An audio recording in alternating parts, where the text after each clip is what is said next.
हाँ तो प्यारे बच्चों नमस्कार, कैसे हैं? बिल्कुल ठीक होंगे। स्वागत है आप सभी का बिहार विद्या ऑनलाइन क्लासेस में। मेरे प्यारे बच्चों, इस वीडियो में मैं आप सभी को विज्ञान से महत्वपूर्ण प्रश्न देने वाला हूं, जो कि सब्जेक्टिव प्रश्न है। मेरे प्यारे बच्चों, वीडियो को बिल्कुल स्किप मत कीजिएगा, पूरा देखिएगा। ये प्रश्न आपके परीक्षा में डायरेक्ट पूछे जाएंगे। 110% है कि ये प्रश्न जरूर पूछे जाएंगे इस बार के आपके एग्जाम में। तो प्यारे बच्चों, बिल्कुल स्किप मत कीजिएगा, पूरा देखिएगा, ठीक है। चलो, पहला प्रश्न है, पित्त क्या है? पाचन में इसके महत्व का उल्लेख करना है। तो समझेंगे ध्यान से, हम लोग ध्यान से समझते चलेंगे, ध्यान से समझेंगे क्या कह रहा है क्वेश्चन, ध्यान से समझिए। कह रहा है क्या, यकृत कोशिकाओं से स्रावित गाढ़े एवं हरे रंग का क्षारीय द्रव पित्त कहलाता है, जो पित्ताशय नामक एक छोटी सी थैलीनुमा रचना में संचित रहता है। इस द्रव में पित्त लवण, पित्त वर्णक, कोलेस्ट्रॉल, न्यूट्रल वसा, फास्फोलिपिड्स, अकार्बनिक आयन एवं 96 से 98% जल की मात्रा होती है। पाचन में इसकी निम्नलिखित भूमिका होती है। पहला है, यह ग्रहणी में आए अम्लीय कायम की अम्लता को क्या करता है? नष्ट कर उससे क्षारीय बनाता है, ताकि अग्न्याशी रस के एंजाइम भोज अणुओं पर क्रिया कर सके। दूसरा इसका भूमिका है, पित्त में पाई जाने वाली लवणों की सहायता से वसा का विखंडन एवं पायसीकरण होता है। बिना पायसीकरण के वसा अणुओं को तोड़ने वाले एंजाइम क्रियाशील नहीं होते हैं। प्यारे बच्चों, पूछेगा कार्बनिक एवं अकार्बनिक यानी जल की मात्रा कितनी होती है पित्त में? तो 96 से 98% होता है। प्यारे बच्चों, 2 नंबर प्रश्न है, जो कि बहुत ही जबरदस्त प्रश्न है, बार बार पूछा गया प्रश्न है। दंत अस्थिक्षय क्या है? तो ध्यान दीजिए, मीठे चीज़ों को खाने के बाद दांतों की सफाई न करने पर दांतों से चिपके शक्कर पर बैक्टीरिया क्रियाशील होकर इसे अम्ल में परिवर्तित कर देते हैं। यह अम्ल दांत की बाहरी खरी परत पर उसे क्रिया कर नरम बना देता है। धीरे धीरे उस स्थान पर छिद्र बन जाते हैं, जिसे क्या कहते हैं? दंत अस्थिक्षय कहते हैं। प्यारे बच्चों, याद रखिएगा, दंत अस्थिक्षय, जो मीठा चीज़ वगैरह खाते हैं और अपने दांत की सफाई न करते हैं, तो उस पर जो शक्कर पर बैक्टीरिया जो होते हैं क्रियाशील होकर उसे अम्ल परिवर्तित करते हैं। यह अम्ल जो होते हैं दांत की बाहरी परत पर क्रिया करके उसे नरम बनाते हैं और धीरे धीरे उस स्थान पर छिद्र बनाते हैं, जिसे क्या कहते हैं? दंत अस्थिक्षय कहते हैं। प्यारे बच्चों, क्वेश्चन नंबर 3 कह रहा है क्या, क्रमाकुंचन क्या है? ग्रास नली की भीतरी दीवार में तरंग की तरह सिकुड़न एवं फैलाव की क्रिया क्रमाकुंचन कहलाती है। इस क्रमाकुंचन गति के फलस्वरूप ही भोजन ग्रास नली से धीरे धीरे नीचे की ओर खिसक कर आमाशय में पहुंचता है। मेरे प्यारे बच्चों, याद रखें क्रमाकुंचन क्या है। तो ग्रास नली की भीतरी दीवार में तरंग की तरह सिकुड़न एवं फैलाव की क्रिया क्रमाकुंचन की कहलाती है। इस क्रमाकुंचन गति के फलस्वरूप ही भोजन ग्रास नली से धीरे धीरे खिसकता हुआ आमाशय में पहुंच जाता है। क्वेश्चन नंबर 4 आपके स्क्रीन पर ये रहा। आमाशय की जठर ग्रंथियों का निर्माण कैसे होता है? इसमें पाए जाने वाले कोशिकाओं का नाम, इसकी पाचन क्रिया में क्या भूमिका है, ये सब बताना है आपको। तो ध्यान देंगे बच्चों, उत्तर ध्यान देंगे मेरे प्यारे बच्चों। क्वेश्चन नंबर 4 को ध्यान देना है।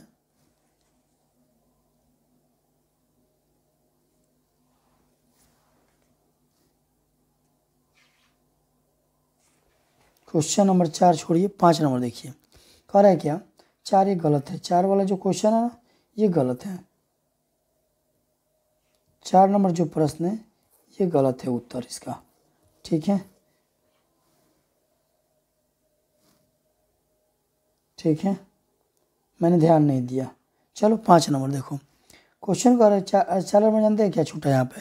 यहाँ पे कुछ छूटा है कि आमाशय की भीतरी दीवार में एपिथेलियम स्तंभाकार उत्तक कोशिकाओं का अस्तित्व होता है, जो जगह जगह पर अंदर की ओर धसी रहती है। इस धागे भागों पर कोशिकाएं जठर ग्रंथियों को निर्माण करती है और जठर ग्रंथियों में 3 प्रकार की कोशिका पाई जाती है, म्यूकस कोशिका, भित्तीय कोशिका और जाइमोनोजिन कोशिका पाया जाता है, ठीक है।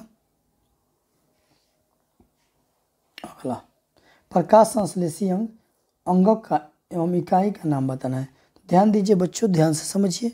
5 नंबर प्रश्न कह रहा है क्या, पादपों की पत्तियों को प्रकाश संश्लेषी अंग कहते हैं, क्योंकि इनमें क्लोरोप्लास्ट अवस्थित होता है। क्लोरोप्लास्ट को प्रकाश संश्लेषी अंगक कहते हैं, क्योंकि इनमें क्लोरोफिल वर्णक मौजूद होते हैं। क्लोरोफिल को प्रकाश संश्लेषी इकाई कहते हैं, क्योंकि इसी की वास्तविक अणु द्वारा प्रकाश संश्लेषण क्रिया क्या होती है? संपन्न होती है। तो मेरे प्यारे बच्चों, अगला प्रश्न आपके लिए ये रहा, अवशेषी अंग एवं अवशेषीय अंग से आप क्या समझते हैं? मानव के आहार नाल में कौन सी रचना अवशेषीय अंग है? साथियों ध्यान से समझेंगे। जंतु में पाए जाने वाले औन्नत और बेकार अंग जो वर्तमान अवस्था में उनके लिए किसी काम के नहीं है को अवशेषीय अंग कहते हैं। ऐसे अंगों से सिद्ध होता है कि पूर्वजों में ये अंग सुविकसित एवं क्रियाशील थे और वर्तमान काल के जंतु पूर्व काल के जंतुओं से क्रम विकास द्वारा व्युत्पन्न हुए हैं। मानव के आहार नाल में सिक्कम के शीर्ष पर अंगुली जैसी रचना जिसका सिरा बंद होता है अपेंडिक्स कहलाता है। यह रचना मानव के आहार नाल में एक अवशेषीय अंग है क्योंकि इनका कोई कार्य नहीं होता है। तो प्यारे बच्चों, क्वेश्चन नंबर 6 हम लोगों का कंप्लीट हो गया। क्लियर है? अवशेषीय अंग क्या है, से आप क्या समझते हैं? तो जो बेकार अंग होते हैं, जो काम के नहीं, तो अवशेषीय अंग कहते हैं। तो अवशेषीय अंग के रूप में अपेंडिक्स आता है। ठीक है, अवशेषीय अंग के रूप में क्या होता है? जैसे में अपेंडिक्स हो सकता है। चलो, कायम एवं चाइल्ड में क्या अंतर है? तो ध्यान से समझेंगे। आमाशय में भोज्य पदार्थों के पाचन के बाद भोजन का एक स्वरूप गाढ़े लेई की तरह होता है जिसे काइम कहते हैं या चाइम कहते हैं, जो पाइलोरिक छिद्र के द्वारा छोटी आंत में पहुंचता है। यह अम्लीय होता है, लेकिन छोटी आंत में भोजन का पाचन पूर्ण हो जाता है और भोज्य और सरल घुलनशील रूप में परिवर्तित हो जाते हैं। ये इस रूप में काइम से और तरल होकर चाइल में परिवर्तित हो जाते हैं। ये चाइल क्षारीय प्रकृति के होते हैं। तो मेरे प्यारे बच्चों, काइम एवं चाइल में अंतर, ये जो कि आपके एग्जाम में 2 नंबर का पूछे जाएगा। 8वां प्रश्न कह रहा है, 8वां प्रश्न देखियो ध्यान से। कह रहा है कि भोज्य पदार्थों के रासायनिक संगठन पर प्रकाश डालें।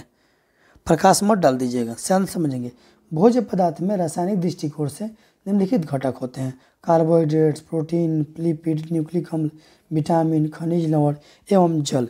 इनमें विटामिन, खनिज लवण एवं जल आसानी से रक्त में घुल मिल जाते हैं, जबकि अन्य बृहद जटिल अणुओं का सरलीकरण कर पाचन क्रिया द्वारा होती है।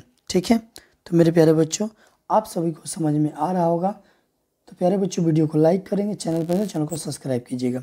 9 नंबर प्रश्न, पौधों में स्टोमाटा कहाँ पाए जाते हैं? इनसे कार्बन डाइऑक्साइड पत्ती कोशिकाओं में कैसे पहुँचती है? ध्यान से समझेंगे।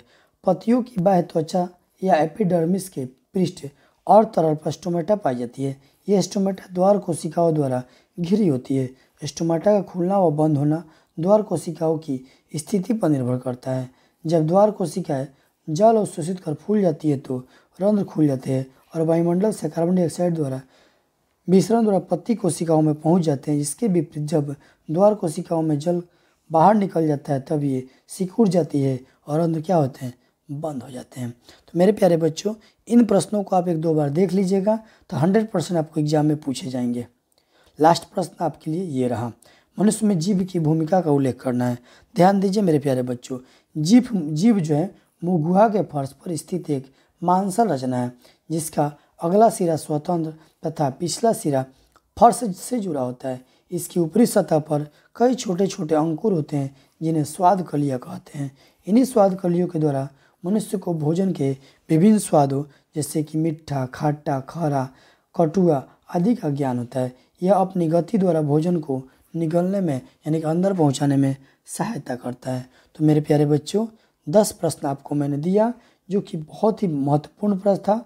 10 जो प्रश्न ये बहुत महत्वपूर्ण है। 4 नंबर प्रश्न में ध्यान दीजिए, कोशिका जो अमाशय रस में जो पाई जाने वाली कोशिका है इनके बारे में मैंने बता दिया है, लेकिन अमाशय रस में ग्रंथि का निर्माण कैसे होता है ये जब सेव किए तो इधर उधर हो गया है। ठीक है बच्चों, तो मेरे प्यारे बच्चों, आपको 10 प्रश्न दिया गया जो कि बहुत ही ज़बरदस्त था 10 प्रश्न।